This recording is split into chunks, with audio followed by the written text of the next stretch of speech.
Welcome to my first in an information. Welcome to my new series. It's an informational series. We're going to call this one the three-legged stool. What qualifies me to teach you how to sleep better? Good question. I am a certified sleep expert. All of this information comes from memory and my schooling and teaching, and I very, very much believe in everything that you're about to hear. The reason we're calling this a three-legged stool is three-legged stools are fine, but you saw off one leg, what's going to happen? You're going to fall off and crash. It's going to be painful to you. You don't want to do that. The three-legged stool we're talking about, as far as my channel goes, is fitness, number one, nutrition, number two, and sleep, number three. It's that third one that a lot of us are failing on. We need to get 8 hours. That's not the lifestyle that we chose here, especially in America, to get that 8 hours worth of sleep. But I'm going to emphasize how to sleep better during that time that you do sleep. There's a gentleman by the name of Bill Phillips. He used to own a company called EAS Sports. Myoplex was his meal replacement. That was one of his major supplements, but he had a full line. You may not know him by name, but you may know his contest. He sponsored something every year called Fit for Life. And the grand prize was, you got Bill's Ferrari. Every single year when you won the contest, you would get that as a trophy. Every year he would buy a new Ferrari. It sat in the garage, maybe got 300 or 400 miles on it, traveling around locally. But he traveled so much with business, sleeping in and out of hotel beds, traveling to different time zones. He was a wreck. He actually ended up selling his company, and I got a chance to meet him at an airport, and I spoke with him and asked him why he sold. He said he got tired of giving his Ferrari away every single year to people that were in better shape than him and that transformed more than he did when it's his damn contest. Very frustrating for him. Great man. He sold his company and decided he needed to sleep. The reason that he decided that is everybody that he interviewed that won those contests, that's what they did. They wanted that Ferrari so badly that they quit their jobs. They had their spouse support them, and they slept for between 8 and 12 hours a day. Those were the cream of the crop people that won those contests, and they got rewarded greatly for it. The reason that Bill wasn't sleeping well, a lot of it was sleep consistency. Consistency is the number one sleep rule. Go to bed at the same time every night, wake up at the same time every morning. What do? Weekend comes along, Friday night, let's go party, let's go play, let's go destroy everything we did that's healthy all week long. And even if you don't do that, you might stay up late and watch a movie or stay up with the family a few hours with the justification of, well, I can just sleep in the morning. That doesn't work. When you do that for 2 nights in a row, you have reset your body's internal clock. That's right, we have an internal clock. It's called circadian rhythm. It's not just us, animals, humans. They all have biological clocks inside of them that work off of the cycle of the sun. As the sun rises, our temperature rises. It causes us to wake up. As the sun goes down, our temperature goes down, melatonin's produced, and it causes us to start the sleep cycle. When you reset your body's clock, for example, flying into that different time zone, it's going to take you a couple of days to adjust to that.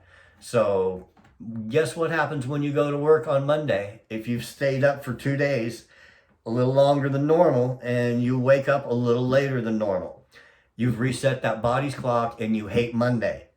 You hate Tuesday. It gets a little bit better. Wednesday's great. It's one of the most productive days, and studies have shown, it's one of the most productive days that people have is Wednesday. Thursday's also very good, but by Friday you start thinking about that weekend again and you repeat that cycle all over again. Stop it. Don't do that. Stay consistent with your sleep. You have one unexplained temperature drop in your body with circadian rhythm, and see if this sounds familiar. You go out to lunch, you eat lunch at work, whatever, about 1:30, 2 o'clock, you go, man, I could use a nap. That lunch was so, made me tired. It wasn't the lunch. Your body has taken about a 0.2, 0.3 degree, depending on your genetics, temperature drop. And boom, it started the sleep cycle. You have to stay awake through it though. So if you are going to nap, if you're in a situation where you can take a nap during the day, 2 p.m. is the best time to do it. You're actually going to get a decent nap. Set an alarm for 20 minutes though, because that's all you get is a 20-minute nap. Any more than that, you disturb your sleep cycle. Next thing we're going to talk about is the bedroom temperature. Temperature we talked about with your circadian rhythm. It's also very important to your sleep cycle. The people that certified me for this, I am a certified sleep expert through the National Sleep Advisory Board. They advise a bedroom temperature of anywhere between 62 and 68 degrees for a good night's sleep. If you live in the Midwest, or like I do, where it's 90 degrees sometimes at night and it's 90% humidity at night, it's rough to cool your house, your entire house, while you're sleeping for those 8 hours. I care about my sleep enough that I've put in a very state-of-the-art smart air conditioner in my window just to cool the bedroom off. It comes on, it kicks on, it cools the room, it checks the temperature, and then it shuts back off, but it cools the room as necessary, so I get a nice, even 65-degree sleep night. I'm not telling you that Mary loves that, but she's actually going along with it because she knows it does improve your sleep. So that's the number 2 thing, is your bedroom temperature. Number 3 thing is to make sure that room is dark. Your eyes cannot filter out blue light. So those of you that fall asleep with the TV on and tell you that you tell us that it helps, it doesn't. That blue light that comes through that TV goes right through your eyelids. It stops the melatonin flow, or at least it really breaks it up, and you have a broken pattern of sleep. Evidence of this, if you've ever seen or heard of a product called blue blocker sunglasses, first of all, stop staying awake at midnight and watching those kind of movies on TV, because that's where they advertise, is during the freaky horror movies and stuff at midnight. Blue blocker sunglasses will filter out those ultraviolet rays. Same thing with tanning beds. That's why they don't have you just close your eyes, because the blue light that's emitted through those bulbs goes right through and can burn the retinas of your eyes. So please make sure there's no blue lights. Check your clock. Check if you've got an alarm clock in there. Television needs to be on a timer or be shut completely off, in my opinion. And we're going to talk about that in a minute also. But blue night lights, anything like that, your eyes can't filter it out, and it will definitely hinder melatonin production. The number 4 rule, caffeine. No caffeine after 3 o'clock in the afternoon. It's hard for your body to get rid of that and cycle it out. It will amp you up. It will raise your body's temperature at night while you're trying to sleep. That's not good. Same thing with alcohol. And I'm going to admit that's a tough one with me, because I like to have a glass of wine at night while I'm relaxing.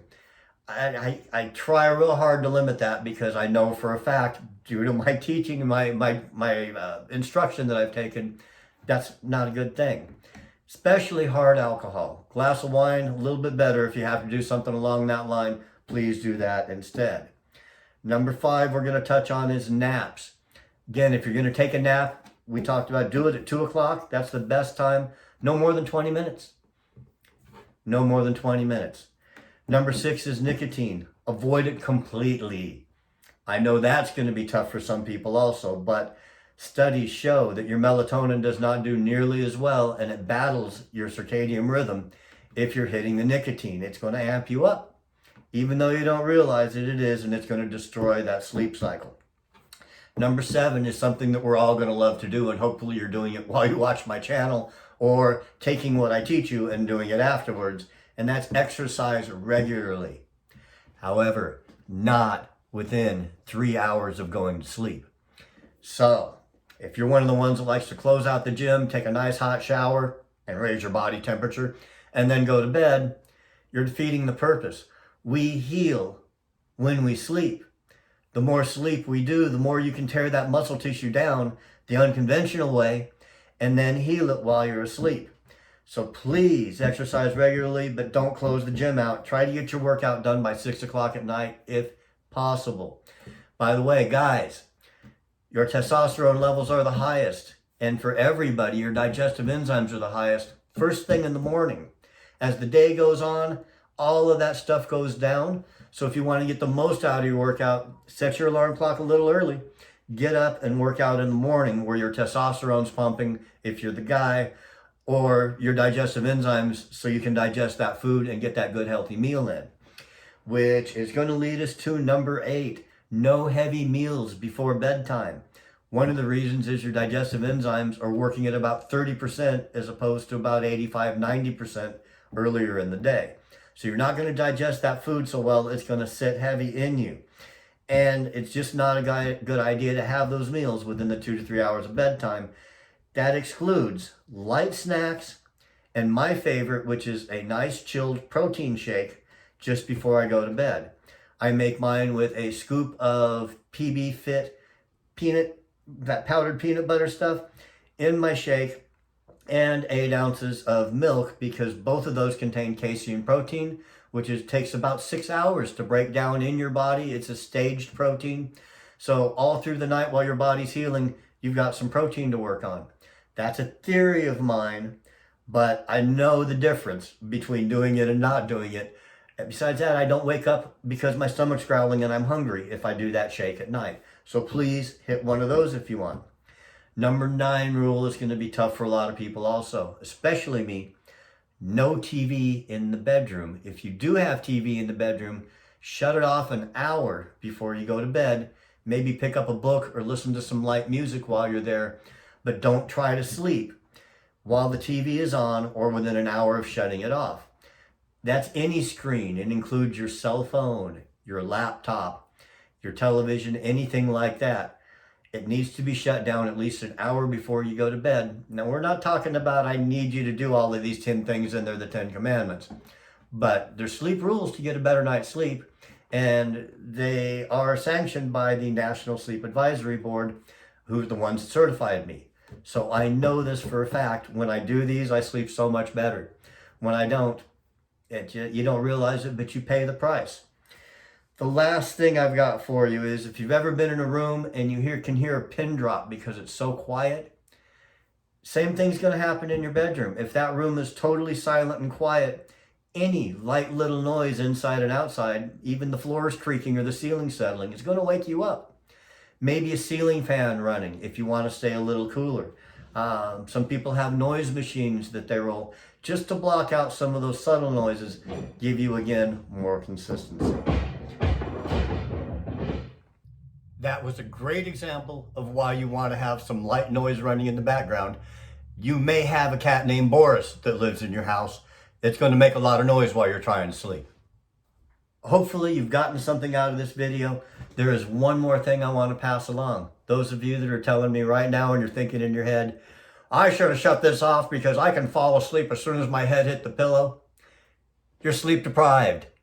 You are sleep deprived. Period. There's no discussion on that. That is not a normal way to fall asleep. 15 to 20 minutes after your head hits the pillow. Between that and 30 minutes, if you're sleeping properly, you'll be out like a light and you'll sleep solid through the night. You won't be getting up at 2 in the morning and 4 in the morning, etc., etc. You're breaking up your REM sleep, which is what we really, really need.